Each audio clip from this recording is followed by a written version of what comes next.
बिस्मिल्लाहिर्रहमानिर्रहीम। अस्सलाम वालेकुम class 10। I hope all of you are fine और अपनी स्टडीज पर बहुत ज़्यादा फोकस कर रहे होंगे। चलो बच्चों, अब हमने बायो का chapter number 1 human digestive system complete कर लिया है। आज हमने बायो का सेकंड चैप्टर स्टार्ट करना है, ह्यूमन रिस्पायरेटरी सिस्टम।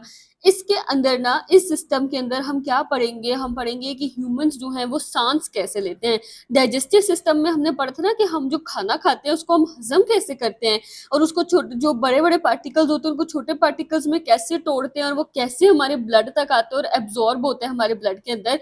अब हमने ये पढ़ना है कि जो हम सांस लेते हैं, सांस लेने का जो प्रोसेस है जिसमें हम ऑक्सीजन जो है वो इनहेल करते हैं अंदर और कार्बन डाइऑक्साइड को बाहर निकालते हैं, एक्सहेल करते हैं। वो जो प्रोसेस होता है और ऑक्सीजन की हमें क्यों जरूरत होती है, वो हमारी बॉडी में क्या करती है और रिस्पायरेशन का कौन सा प्रोसेस है और इसके अंदर कौन कौन से ऑर्गन्स इन्वॉल्व हैं। जैसे हमने डाइजेस्टिव सिस्टम के अंदर भी ऑर्गन्स पढ़े थे ना, कौन कौन से थे, वो stomach, small intestine, large intestine, liver, सारे ऑर्गन्स के बारे में हमने उनके फंक्शंस पढ़े थे। तो इस तरह अब हम रिस्पायरेटरी सिस्टम के बारे में पढ़ेंगे और एंड में जैसे हमने डाइजेस्टिव सिस्टम के डिसऑर्डर्स पढ़े थे यानी डिजीजेस पढ़ी थी। हर सिस्टम के अंदर ना जब भी कोई मसला होगा तो उसकी वजह से कोई ना कोई बीमारी होगी। तो अब रिस्पायरेटरी सिस्टम के डिसऑर्डर्स भी हम इस चैप्टर के एंड पे पढ़ेंगे।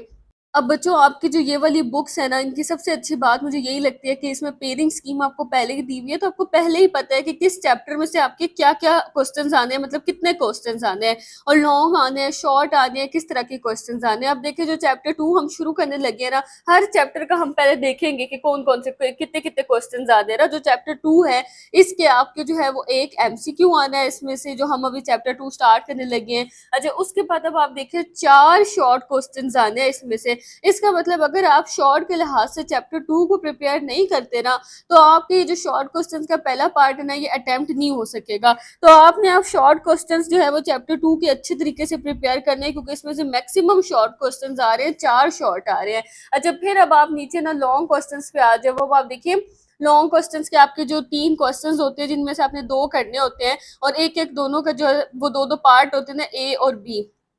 चैप्टर 2 में से देखिए कोई लॉन्ग क्वेश्चन नहीं आना। इसका मतलब चैप्टर 2 को आपने लॉन्ग के लिए तो नहीं करना, लेकिन शॉर्ट के लिए आपने इसको बहुत अच्छे से करना है, क्योंकि इसमें से शॉर्ट क्वेश्चंस जो है वो 4 आने हैं। अब ना बच्चों, चैप्टर शुरू करने से पहले मैं आपको बता देती हूँ कि मैंने आप लोगों के लिए ना इस चैप्टर में सारे शॉर्ट क्वेश्चंस बना दिए, क्योंकि इसको आपने शॉर्ट के लिहाज से अच्छे तरीके से प्रिपेयर करना है। तो मैंने आपके लिए ना ये देखिए इस तरह से हर टॉपिक के अंदर ना जो जो शॉर्ट क्वेश्चंस मैक्सिमम बन सकते हैं ना, वो सारे लिख दिए हैं। आपने सिर्फ इन शॉर्ट क्वेश्चंस को प्रिपेयर करना है, आपका ये चैप्टर बहुत अच्छे से प्रिपेयर हो जाएगा। इसके अलावा आपके चैप्टर में से कोई शॉर्ट नहीं आएगा। हर टॉपिक के मैंने जो है ना वो क्वेश्चन साथ साथ बना दिए, नंबरिंग भी दे दी, आपको पता चल जाएगा कि टोटल इस चैप्टर में से आपके कितने शॉर्ट बनते हैं। तो आज का भी जो हमने टॉपिक पढ़ना है ना, ह्यूमन रिस्पायरेटरी सिस्टम और एयर पैसेज वे वगैरह, तो उसके मैंने सारे शॉर्ट जो वो यहाँ पे लिख दिए। आप भी इस तरह अपनी बुक के ऊपर लिख लेंगे तो आपका बहुत अच्छे से प्रिपेयर हो जाएगा। अच्छा, अब ना मैं आपको शुरू करने से पहले थोड़ा सा कॉन्सेप्ट दे देती हूँ। आप देखिए इसके बारे में ना, रिस्पायरेटरी सिस्टम के बारे में हमने जो डाइजेस्टिव सिस्टम पढ़ा था बच्चों, उसमें हमारे पास एंड पे क्या हुआ था, जो सबसे छोटा हमारे पास प्रोडक्ट एंड पे हमें मिला था, जो जिससे हमने एनर्जी लेनी थी, वो क्या था, ग्लूकोज था ना। ग्लूकोज ही था जो कार्बोहाइड्रेट्स का सबसे छोटा हमारे पास जो पार्टिकल था, जो बना था, जो वो क्या था, ग्लूकोज था। जो हमारा जो एक्स्ट्रा था, जो ग्लाइकोजन की फॉर्म में लिवर ने भी स्टोर कर लिया था कि जब हमें एनर्जी चाहिए होगी तो वो उसको तोड़ के ग्लूकोज बना के हमारी बॉडी को दे देगा। तो अब इससे हमें पता चल रहा है हमारी बॉडी जो एनर्जी ले रही है ना मेन, वो किससे ले रही है, ग्लूकोज से ले रही है। और ग्लूकोज हमें कैसे मिला, जो हमने खाना खाया था जिसमें कार्बोहाइड्रेट्स थे, वो कार्बोहाइड्रेट्स का हमने पूरा प्रोसेस पढ़ा, जिस तरह डाइजेस्टिव सिस्टम में उसकी पूरी ब्रेकडाउन हुई और एंड पे हमें जो उसका सबसे छोटा जो होता है ना पार्टिकल, जिससे मिलके कार्बोहाइड्रेट बना होता है, ग्लूकोज, वो हमें जो है ना वो एंड पे मिल गया था। और वो ग्लूकोज हमारी जो है वो स्मॉल इंटेस्टाइन से एब्जॉर्ब होके ब्लड में चला गया था और ब्लड से जो है वो पूरी बॉडी के सेल्स तक पहुंच गया था। यहाँ तक हमने जो है वो डाइजेस्टिव सिस्टम में हमने काम कर लिया था कि ग्लूकोज हमारी बॉडी के सेल्स तक पहुंच गया था।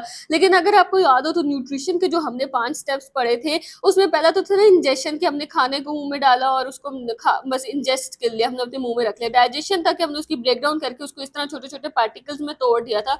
लेकिन उसके बाद क्या होता है, ऐसी एब्जॉर्प्शन होती थी ना उसके बाद, छोटे छोटे पार्टिकल्स में टूटने के बाद, कि वो ब्लड के थ्रू बॉडी के सारे सेल्स तक पहुंच गया। ये तो हमारा हो गया था काम, सही है। और इजेशन भी हमने पढ़ लिया था कि किस तरह वो बॉडी से जो है वो लार्ज इंटेस्टाइन से रेक्टम में गया और फिर वो एनएस के थ्रू बॉडी से रिमूव हो गया। जो चौथे नंबर पे था ना एसिमिलेशन बच्चों, ये तो हमने पढ़ा ही नहीं था कि एसिमिलेशन यानी जो हमारे सेल्स तक ये ग्लूकोज और ये सब पहुंचा, तो सेल्स ने अब इनको यूज भी तो करना है ना, इनसे एनर्जी भी तो लेनी है। तो सेल्स ने कैसे इनको यूज किया? एसिमिलेशन यही था ना कि सेल्स इन पार्टिकल्स को यूज करेंगे, हमने एब्जॉर्ब करके इनको ब्लड से सारे सेल्स तक तो पहुंचाने तक पढ़ा था, और फिर बॉडी से वेस्ट को भी रिमूव करवा लिया, डाइजेशन भी पढ़ लिया। ये चारों तो हमने डाइजेशन के अंदर पढ़ लिए थे, लेकिन एसिमिलेशन को हमने नहीं पढ़ा था कि ये जो हमारा ग्लूकोज सेल्स तक पहुंचा है ये कैसे यूज होगा। अच्छा, अब आपको एक बात पता है कि हमने ग्लूकोज से क्या लेना है, मेन हमारा मकसद क्या, हम खाना क्यों खाते हैं? ताकि हमें एनर्जी मिले। ग्लूकोज का फॉर्मूला क्या है? C6H12O6। तो इससे हमें पता चल रहा है इसके अंदर कितने सारे कार्बन और हाइड्रोजन प्रेजेंट है ना। तो कार्बन और हाइड्रोजन के इसके अंदर क्या प्रेजेंट है? बॉन्ड्स प्रेजेंट है। और कार्बन हाइड्रोजन के बॉन्ड्स किसके अंदर होते हैं? ऑर्गेनिक कंपाउंड्स के अंदर होते हैं। ये सारी वो बातें जो आपको पहले से सारी पता है। अब होना क्या है, ग्लूकोज के अंदर कार्बन हाइड्रोजन के बहुत सारे बॉन्ड्स हैं। अच्छा, तो अब इन बॉन्ड्स ने ना टूटना है। जब भी बॉन्ड टूटता है तो क्या होता है? एनर्जी रिलीज होती है। ये सब हम केमिस्ट्री में 9th क्लास में पढ़ चुके हैं, बायो में भी हमने ये चीजें डिस्कस की हुई हैं कि जब भी बॉन्ड टूटता है तो क्या होता है? एनर्जी रिलीज होती है। अब हमने क्या करना है, हमारे जो सेल्स तक ये ग्लूकोज गया है ना, वहां पे हमने इसके अंदर जो कार्बन और हाइड्रोजन के बॉन्ड्स है ना, उनको तोड़वाना है कि वो टूट जाए। उनसे क्या निकलेगा? एटीपी निकलेगा। एटीपी ही तो हमारे सेल की क्या होती है? एनर्जी करेंसी होती है ना। तो वो हमारे सेल्स को और हमारी बॉडी को क्या पहुंचाएगी? एनर्जी पहुंचाएगी। यहाँ तक आपको समझ आ गई। हमने अब क्या काम करवाना है? ग्लूकोज की ब्रेकडाउन करवानी है। अब ये जो ग्लूकोज की ब्रेकडाउन होती है ना, वो कैसे होती है? ऑक्सीजन करवाते हैं। ऑक्सीजन जो है ना, वो क्या करता है? ग्लूकोज के साथ मिलता है। ये सॉरी, यहाँ पे ग्लूकोज है, ग्लूकोज के साथ ऑक्सीजन मिलता है और इसके अंदर के बॉन्ड्स को और इसकी ब्रेकडाउन करवाते हैं, इसकी ऑक्सीडेशन करवाते हैं, और इसकी ब्रेकडाउन करवाने से हमें क्या मिल जाती है? एनर्जी मिल जाती है। अब वो ऑक्सीजन कहाँ से आएगी? जाहिर है हम जो सांस लेते हैं हमारी एयर में प्रेजेंट है।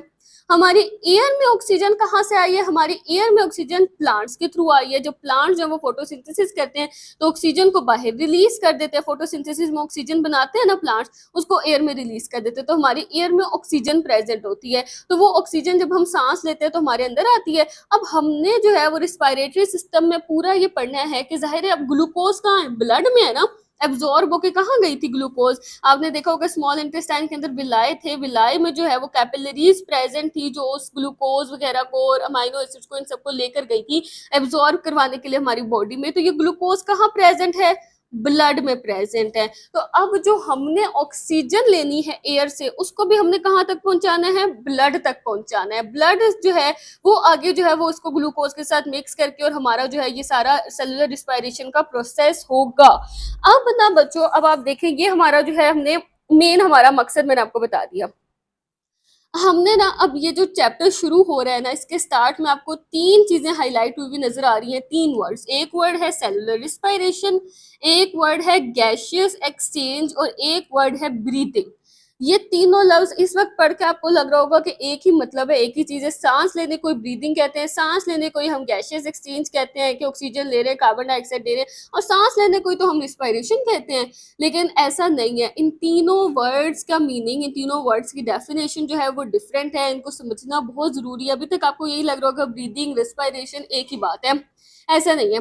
देखिए, आप जो सांस लेते हैं ना, बस सिंपल सिंपल जैसे हम सांस लेना कहते हैं कि आपने एयर जो है वो अपनी बॉडी के अंदर ली और फिर आपने जो है वो अंदर से एयर बाहर निकाल दी। सिर्फ इतना सा जो प्रोसेस है कि एयर आपने अपनी इन्वायरमेंट से बॉडी में ली और अंदर से फिर आप जब सांस बाहर निकालते हो तो आप क्या करते हैं? अपनी बॉडी से एयर को बाहर रिलीज कर देते हैं। इस प्रोसेस को हम क्या कहते हैं? ब्रीदिंग कहते हैं। सिर्फ इस प्रोसेस को हम क्या कहते हैं? ब्रीदिंग कहते हैं। लेकिन इस ब्रीदिंग के दौरान क्या हुआ? आपने कौन सी गैस ली अपने अंदर? ऑक्सीजन गैस अपने अपने अंदर ली।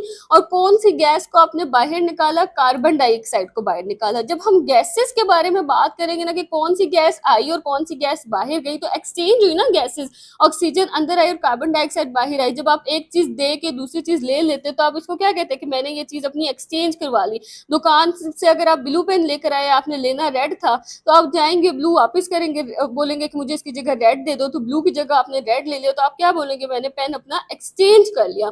तो इसी तरह ये गैसेस क्या होती है, एक्सचेंज हो जाती हैं। ब्रीदिंग क्या था, सिर्फ जो हमने सांस अंदर ली सांस बाहर ली उसको हम ब्रीदिंग कहते हैं, लेकिन उसके दौरान जो गैसेस एक्सचेंज हुई हैं, ऑक्सीजन अंदर आई कार्बन डाइऑक्साइड बाहर गई, गैसेस का जो एक्सचेंज हुआ उसे हम क्या कहते हैं, गैशियस एक्सचेंज कहते हैं।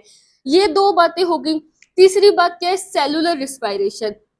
अब जब गैसियस एक्सचेंज होगी, ऑक्सीजन हमारी बॉडी में आएगी, उसके बाद जब वो ऑक्सीजन ग्लूकोज के साथ मिलेगी, ग्लूकोज की ब्रेकडाउन करवाएगी, उसको तोड़ देगी, उसकी ब्रेकडाउन से हमें एनर्जी मिलेगी। तो इस प्रोसेस को हम क्या कहते हैं, सेलुलर रिस्पायरेशन कहते हैं। समझ आई? जो सेलुलर रिस्पायरेशन है ना, वो एक पूरा केमिकल प्रोसेस है, यानी इसके अंदर केमिकल बॉन्ड्स टूटते हैं, पूरा केमिकल फॉर्मूला है इसका। जो हमने ये वाला केमिकल फॉर्मूला बचपन से हम रिस्पायरेशन का पढ़ते आ रहे हैं ना, क्या है कि C6H12O6 यानी कि जो हमारा ग्लूकोज है प्लस 6 ऑक्सीजन के मोलिक्यूल्स इसके अंदर मिलते हैं, और उसके बाद हमारे पास इससे बनता क्या है, कार्बन डाइऑक्साइड बनती है, वाटर बनता है, और साथ में क्या बनता है, एनर्जी। और एनर्जी किसकी फॉर्म में होती है, एटीपी की फॉर्म में होती है। ये फॉर्मूला जो है ना, ये सेलुलर रिस्पायरेशन की इक्वेशन है पूरी। इसको आप ब्रीदिंग या गैसियस एक्सचेंज नहीं कह सकते, ये उनकी इक्वेशन नहीं है, ये इक्वेशन सेलुलर रिस्पायरेशन की है, क्योंकि उसी के अंदर ये बॉन्ड्स टूटते हैं और ये पूरा जो है वो प्रोसेस होता है। तो यहाँ पे ना यही बच्चों सारी बात बताई हुई है, और यही डेफिनेशंस लिखी हुई है कि ऑर्गेनिजम्स को एनर्जी किससे मिलती है। अगर आपसे पूछा जाए एनर्जी कैसे मिलती है, तो एनर्जी सेलुलर रिस्पायरेशन से मिलती है। चाहे आपके अंदर गैसेस का एक्सचेंज हो चुका है, लेकिन जब तक ऑक्सीजन गैस ग्लूकोज के साथ मिलकर उसकी ब्रेकडाउन नहीं करेगी, तब तक तो आपको एनर्जी नहीं मिलेगी। तो ब्रेकडाउन तो हमारे पास सेलुलर रिस्पायरेशन में होती है ना। तो एनर्जी अगर आपसे एमसीक्यूज में पूछा जाए कि इन तीनों प्रोसेसेस में से किससे मिलती है, तो सेलुलर रिस्पायरेशन से एनर्जी मिलती है। अच्छा, उसके बाद वो कह रहे हैं इस पर्पस के लिए ऑर्गेनिजम्स को ऑक्सीजन लेनी पड़ती है अपने सेल्स में, और कार्बन डाइऑक्साइड को बाहर निकालना पड़ता है। और आगे गैसियस एक्सचेंज की डेफिनेशन लिखी हुई है कि ये एक ऐसा प्रोसेस है जिसमें ऑक्सीजन गैस जो कि हमारी जो है वो प्रेजेंट होती है कहाँ पे, इनहेल्ड एयर में। इनहेल्ड एयर कौन सी एयर होती है, जब हम सांस अंदर लेते हैं ना अपनी बॉडी के, तो जो एयर हमारी बॉडी लंग्स के अंदर आती है उसे हम इनहेल्ड एयर कहते हैं। और वो इनहेल्ड एयर से ऑक्सीजन कहाँ चली जाती है, हमारे ब्लड में। ये भी हम पूरा स्टेप बाय स्टेप पढ़ेंगे कि ब्लड तक कैसे जाती है ऑक्सीजन। जैसे हमने डाइजेस्टिव सिस्टम में स्टेप बाय स्टेप सारा कुछ वो एब्जॉर्प्शन तक पढ़ा था ना, इसी तरह अब हम इसको भी स्टेप बाय स्टेप पढ़ेंगे।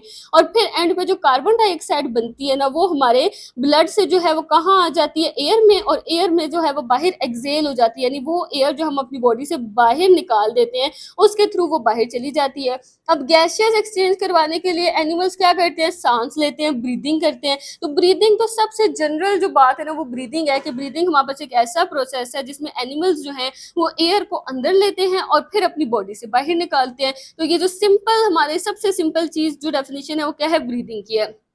ब्रीदिंग हम करते क्यों हैं, ताकि एयर से जो ऑक्सीजन है वो बॉडी में आए और कार्बन डाइऑक्साइड बाहर चली जाए। सेम वही बात है, ब्रीदिंग और रिस्पायरेशन सेम प्रोसेसेस नहीं है। रिस्पायरेशन एक केमिकल प्रोसेस है, इसके अंदर पूरा एक केमिकल फॉर्मूला है, केमिकल बॉन्ड्स टूटते हैं, पूरा केमिकल रिएक्शन होता है। जबकि ब्रीदिंग सिर्फ एक फिजिकल प्रोसेस है, एक ज़ाहिरी प्रोसेस है कि आपने सांस अंदर लिया और सांस बाहर निकाल दिया। इसके दौरान कोई केमिकल प्रोसेस जो है वो नहीं होता। ब्रीदिंग की वजह से गैसियस एक्सचेंज होती है, और गैसियस एक्सचेंज की वजह से रिस्पायरेशन होती है। समझ आई आपको? जब आप सांस अंदर लेते हैं और बाहर निकालते हैं उसकी वजह से ही तो गैसियस एक्सचेंज होती है कि ऑक्सीजन हमारी बॉडी में आती है, और जब ऑक्सीजन हमारी बॉडी में आती है उसके बाद ही तो सेलुलर रिस्पायरेशन होती है कि वो ग्लूकोज के साथ रिएक्ट करती है, उसकी ऑक्सीडेशन करवाती है, ब्रेकडाउन करवाती है कार्बन हाइड्रोजन बॉन्ड्स की, और हमें क्या मिलती है, एनर्जी मिलती है। तो हमारे पास कौन सा प्रोसेस हो जाता है उसके बाद, सेलुलर रिस्पायरेशन का। तो इसमें मैंने दो क्वेश्चंस जो बनाए हुए ना वो भी आपने ध्यान से देख लेना कि ब्रीदिंग और सेलुलर रिस्पायरेशन का डिफरेंस आ सकता है, या फिर ब्रीदिंग और गैसियस एक्सचेंज का। तो आपने 2 से 3 पॉइंट्स जो है वो इनके आराम से बीच में से बना लेने हैं, बहुत इजीली बन जाएंगे।